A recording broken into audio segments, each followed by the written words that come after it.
I think the best way to teach people what you learn from the film is to watch it with them, because I'm a big believer that repetition is the mother of skill. My original teacher, Jim Rohn, original mentor, he used to always say, the way you master anything is repetition. Most of us, we read a book or we attend something or we learn something and it kind of goes in and we have excitement about it. And then, it's part of our memory, but it's not activated. When somebody's got a skill, if you look at somebody, like Curry, and you say, how come he can make those 3-punch shots? It's because he's practiced a trillion zillion times, right? Kobe, who just retired, he would make 300 shots every practice. He wouldn't stop practicing until he made 300 shots in that practice. Well, when you do something over and over and over again, it's going to be in your body. So I'd recommend watch this again, because I bet it's like stepping in the river. It's like, the next time you do it, you're going to be a little different, and do it with someone and then discuss afterwards what you both got out of it. And instead of telling them what they're supposed to experience, that way they haven't experienced themselves. And it can start some really beautiful conversations. We've been seeing that at all the film festivals we're doing, because I've been doing Q&A afterwards like we're doing here, and then getting people to share. So I think that might be the best approach. Let's go back over here to Google Hangout. All right, come on. Let's see here. Yep. Sir, I don't know your name, but you're the third person from the left, and you got a nice beard. What's your name? Can you hear us? My name is Nathan, and I'm from San Diego. Okay, Nathan, have you seen the film yet? I have. It was awesome. Oh, good. Tell me, what's your question? How can I help? I was wondering if there was a way to identify your own limiting beliefs. Absolutely. I mean, it's pretty simplistic. I think what you have to do is you have to ask yourself, where in my life am I most stressed? Where are the areas, like, if I were to ask you in your life, where's the areas that you get the most stressed out? Where would you say it is? Client relationships. Okay, what's your business, if I can ask? I'm an accountant. Okay, and what's stressful in client relationships? They procrastinate, and then they throw those it on bastards. Right. And they throw it on you, and you got to do it the last minute. Right. I see. And how predictable is this behavior? It's 100% right. That was my point. So when we stress out about things that are totally predictable, what it does is it just makes us suffer inside. And what you got to ask yourself is, the areas where you suffer, what would you have to believe to feel those feelings? What do you feel? What's the emotion you feel when that situation happens? They dump it all on you. What do you feel? What's the emotion you feel? Totally obligated to make good on getting it done. Okay, and what else besides obligated do you feel? Overwhelmed. Overwhelmed? Okay. Yeah. So what would you have to believe to feel overwhelmed in those moments? That's my responsibility. What else would you have to believe besides it's your responsibility? To be stressed, to be overwhelmed. That I'm not going to be able to get it done. That's right.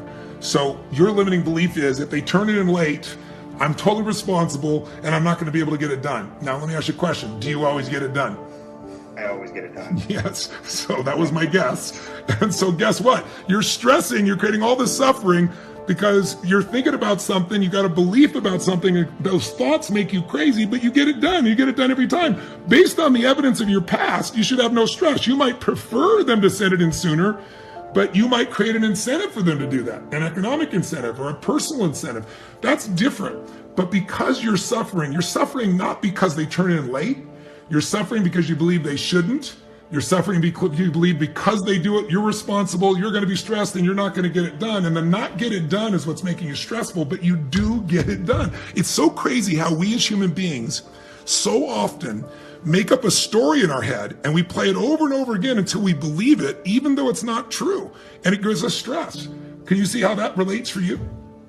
Absolutely. Yeah. So what would be the solution? The solution is what I'm going to talk about in a couple minutes. And I want to do it for several people because it's interesting. I'm seeing the same pattern again and again, different story, but same pattern. So sure. Please stay tuned. And when I talk about, I'm going to talk about how to end suffering, because this experience of stress is a form of suffering.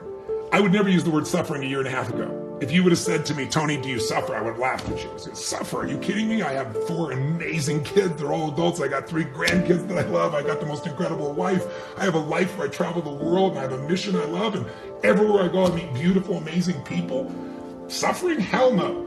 But I did. Because I wouldn't use that word suffering. Kind of like if you go to an achiever and go, are you fearful? They go, I'm not fearful. I'm just stressed. Right? So stress is the achiever word for fear.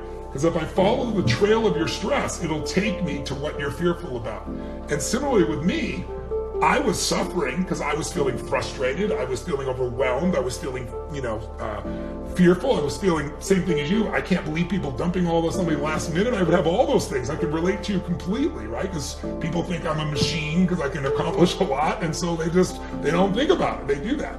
But what I found was I could end that suffering and I could have my life be 100 times more beautiful. So you're kind of taking me to that subject, but I think I should take maybe one or two more before I do that. So please stay on the line there and do it. Is this helpful though? Is it very helpful? Okay, Very good. Take care of yourself. Nice meeting you.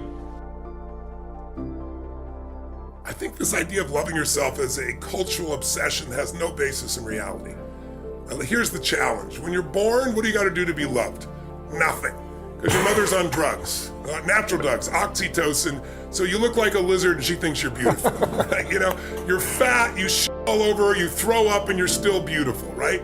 For a while, you're unconditionally loved. And thank God, we wouldn't have survived otherwise. I love women so much. I have so much respect for women, even more so going through birth again. No man will ever fully appreciate what a woman does or what a baby demands of a mother if you're breastfeeding and the energy and the no sleep. I mean, it's amazing what women do in our life. But the point is, in the beginning, you gotta do nothing. And then the oxytocin wears off, and suddenly you do the same, scream or yell, throw your food, and now you get yelled at or hit, or the worst one of all, you get ignored. And then fear enters your body. And then the rest of your life, you're looking for, how can I get this unconditional love? And I remember in the beginning asking myself, because I studied all animals and with the level of dependency they have. And human beings have the longest period of dependency for survival of any creature other than other primates. Whales will be dependent for a year, birds for a few weeks, then boom, get your ass out there and fly, It's a different world. We have this long dependency. It's just the nature of how we are. And then I thought to myself, so why don't we just have unconditional love all the time? And I think my answer is because then you never grow or give anything to life. You think everything is about you. And unfortunately, there are a large population of kids that were raised in a generation of parents that were helicopter parents that thought everything should be about the child, and they wonder why they're selfish today. Or why they, don't seem to have great relationships where you gotta be with somebody else, you gotta put somebody else ahead of you. That's what love is. Love is putting somebody else ahead of yourself. Loving yourself usually comes for most human beings by starting to have a value and just appreciating people, not because of what they do, not because of what they have, just because you feel their essence. And it's easier to do that with somebody you love than it's with yourself, but when you start to with somebody else and you're not judging, you're truly loving them, then it's much more natural because you're already doing the loving. You're not getting it from somewhere else. Someone may say something, look at you a certain way as a trigger, but all love is self-love. This bullshit, I don't love myself. If you've ever been someone who felt loved, you loved yourself. They didn't love you. They said something, they did something with their eyes, and you used that as a trigger to release love inside of you. But loving yourself every moment, all the time, is not the secret to success. Having appreciation for yourself is different than constantly loving. Now, in the Bible, it says, love thy neighbor as thyself. So I think it's a worthy goal and it's useful, but most people are obsessed with it. And I think get on about living a life that's meaningful and you'll love yourself. As long as you focus on you, you're not gonna love you. Because the human brain is always looking for what's wrong, what to protect, what needs to be changed. It's a survival instinct. And so it's looking for things to fight or flight or try to freeze or pretend you're not there about yourself. But when you're in a bit of service, when you're trying to serve something more than yourself, that's when the higher part of your consciousness is there. That's when your heart is flowing. And when you're doing that, you're not thinking about you, and therefore you feel love. And how many follow what I'm talking about? Get a better quality problem here. Say I. And that can happen if you make this psychological shift. So here's what I want to give you for this day. 2 skill sets I want to share with you. But before I do, just for a second, stand back up because you've been sitting too long. I know you're all over. Stand up just for a second. Shake your body out if you would, please. Stand up, shake it out, put a little music on there. And I want you to shake your body, wake your body up. On 3, shake the building. 1. No matter what it is you do, whether you're a filmmaker, a startup entrepreneur, a manager of a corporation, a bread creator, or whatever it's called, a baker. I guess that'll be a baker. Whether you're a teacher, whether you're a firefighter, whether you're a politician, whether you are a gardener, whether you are a wall maker, I don't know, whatever it is you do, but every day you walk out in the world gives you not only that opportunity, but brings with it the awesome responsibility to show up as a leader. But the chances are you won't. You won't need that rest. Chances are you will realize that the desire to rest was just weakness. It was just the desire to take the path of least resistance, the downhill path, the easy path. And by simply going through the motions, you overcame that path. And you stayed on the righteous path, the disciplined path. You stayed on the war path, which is right where you know.